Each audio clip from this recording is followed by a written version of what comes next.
Bonjour à tous, alors aujourd'hui je vous propose donc une suite de vidéos. On a fait récemment la factorisation de x puissance n-1 par x-1. Je rappellerai d'ailleurs les résultats de cette factorisation.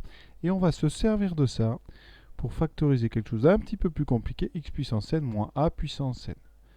Et les exemples que je peux vous citer, et qu'on fera d'ailleurs en appliquant ce qu'on a vu, x puissance 3 moins 8, x puissance 3 moins 27, x puissance 4 moins 16, voilà, tout ça ce sont des exemples.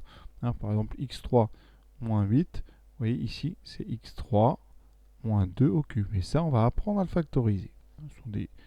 Ce sont des astuces de calcul qui peuvent être très utiles parce que ce sont des polynômes qu'on retrouve très souvent en mathématiques. Rappelons tout d'abord qu'on a appris à factoriser x puissance n moins 1. Un exemple, x puissance 8 moins 1, eh bien on sait qu'on peut le factoriser par x moins 1 et que ça donnera x moins 1 un facteur de. C'est très simple. On commence par x7, la puissance en dessous, et ensuite plus x6, plus x5, etc. Plus x4, plus x3, plus x2, jusqu'à donc plus 1. Et ça, c'est donc une factorisation qu'on a donc travaillé dans la vidéo précédente. Alors aujourd'hui, eh bien, on va se servir de ça pour aller un petit peu plus loin. Alors je rappelle donc que ce qu'on a prouvé, c'est qu'x puissance n-1, c'était x-1 fois donc x puissance n-1 plus x puissance n-2, et ainsi de suite jusqu'à donc plus x plus 1. Et ça, on l'avait démontré avec un nombre n qui était un entier naturel. On l'avait pris non nul, voilà, pour vraiment que ce soit une belle factorisation. Donc retenez bien ça parce qu'on va s'en servir. On va considérer un nombre a différent de 0, donc soit a un réel, donc différent de 0. On va noter ça, a appartient à R, étoile, je rappelle ça. Quand on met une étoile, c'est qu'on prive l'ensemble de son élément nul.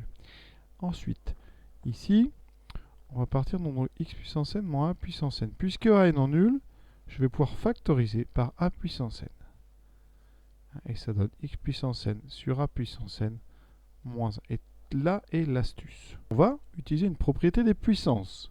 Cette propriété, c'est la suivante. X puissance n sur a puissance n, c'est x sur a à la puissance n. Et bien ici, c'est ce que je vais écrire. Ça me donne donc a puissance n fois donc x sur a puissance n moins 1. Et là, j'ai fait apparaître quelque chose. C'est exactement ce qu'on vient de voir avec un x qui est x sur a. Donc là, oui, ce que je vais faire, c'est qu'ici, je vais écrire ça sous cette forme, en posant ici, grand X égale petit x sur a. Et je vais utiliser la factorisation que j'ai démontrée précédemment. J'écris donc égale a puissance n fois grand X moins 1 fois donc grand X puissance n moins 1 plus grand X puissance n moins 2, etc. Et là, je vais réinverser, c'est-à-dire remettre mon petit x. Grand X, c'est petit x sur a. Ici, j'aurai donc petit x sur a moins 1.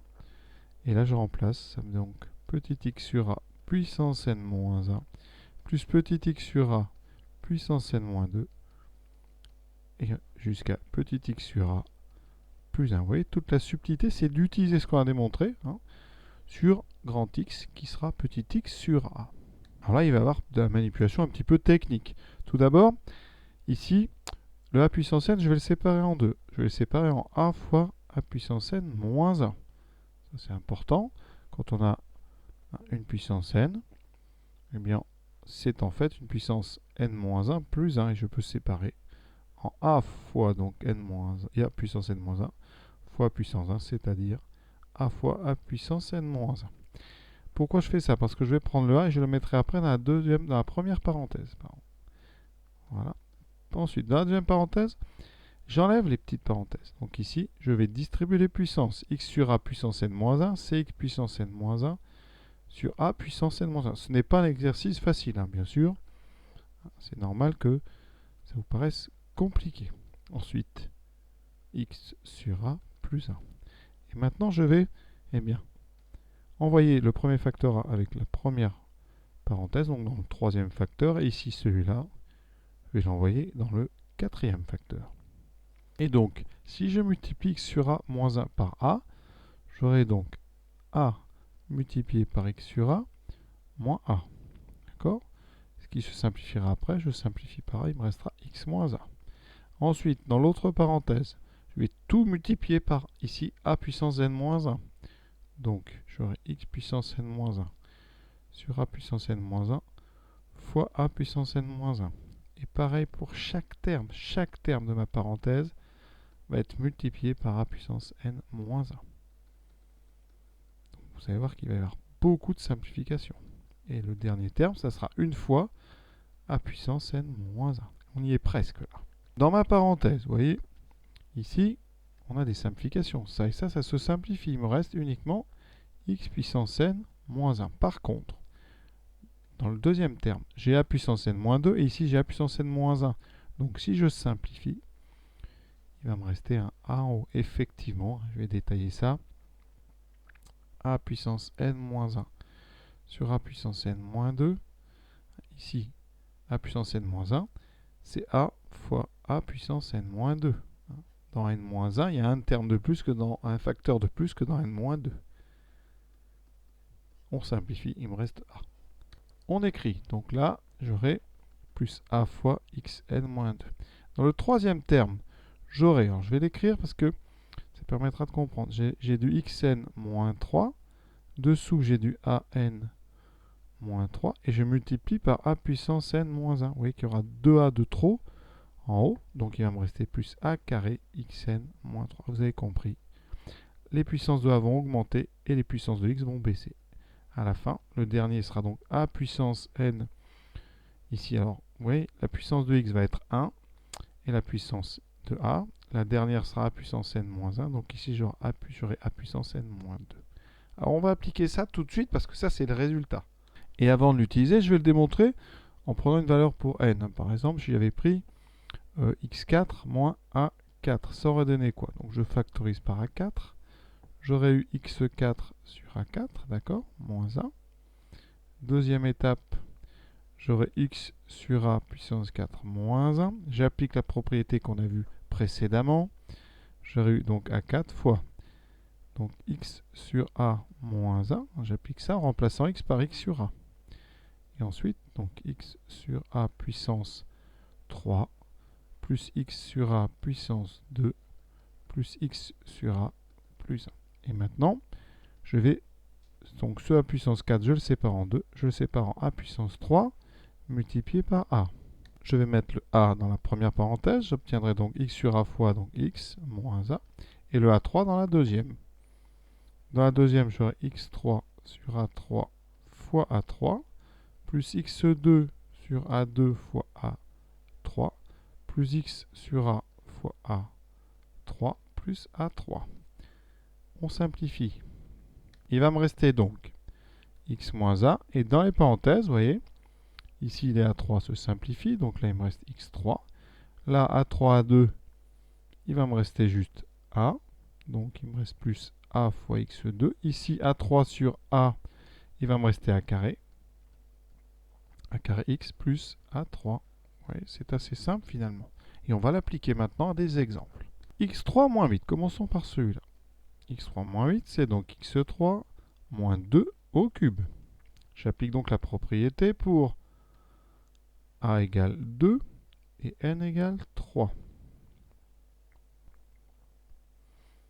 Donc j'aurai x moins 2, facteur de x puissance, donc ici n moins 1, donc 2, plus a, donc 2 fois x, le degré de x a baissé, plus 4 fois, on est déjà arrivé. Vous voyez, c'est très simple. Et si vous développez, regardez, vérifions rapidement. Donc x fois x, enfin x2 fois x, x3, moins 2x2. Ensuite 2x fois x plus 2x2. Plus 2 fois 2x fois moins 2, moins 4x. Et je m'occupe du 4, plus 4x, moins 8. Et vous voyez bien, il reste bien x3, moins 8. x3, moins 27. Ça fait x3, moins 3 au cube. Donc j'applique la propriété pour donc a égale 3 cette fois-ci et n égale 3. Ça me donne donc, on va faire ça dessous, x moins 3, facteur de x2, ensuite plus 3 fois x, plus 9. Oui, ça va très vite. Les deux puissances de x diminuent. Et devant les coefficients, on va mettre d'abord un 1, puis 3 au carré, etc. Maintenant, x4 moins 16. c'est x4 moins 2 puissance 4. On applique donc la propriété pour a égale 2 et cette fois-ci n égale 4. Et quand on a compris, ça va très vite. Ça fait donc x moins 2, facteur de x cette fois-ci 3, ensuite plus 2x2, plus 4x plus 8. Vous pouvez développer, vous verrez que vous retomberez sur x4 moins 16. Pour le dernier x4 moins 625, j'ai donc x4 moins 5 puissance 4. J'applique la propriété pour a égale 5 et n égale 4. J'obtiendrai x moins 5, facteur de x3, plus 5x2, plus le carré de 5, 25x3, plus le cube, 125. On a terminé. Vous voyez, alors après, vous pouvez faire ça très vite. Si on a x7 moins 5 puissance 7, eh bien on écrira x moins 7 fois x6 plus le carré de 5x5 plus le carré de 5, 25x4, le cube, ensuite puissance 4, et après il faudra faire 5 fois 625. Et par contre, c'est pas puissance 5, ici c'est puissance 2. Donc là vous aurez 5 puissance, donc 5 fois x, plus 5 puissance 6. Voilà, cet exercice est terminé. C'était vraiment un approfondissement qu'on peut proposer donc en première, quand on a fait la factorisation et le théorème qui dit qu'on peut factoriser par x-1 quand 1 est racine. D'accord? Donc c'est difficile. Donc évidemment, si ça vous intéresse, il faut refaire tout seul, essayer de comprendre tous les détails. Voilà. En tout cas, j'espère que ça vous a intéressé. Je vous souhaite une bonne fin de journée à tous. À très bientôt.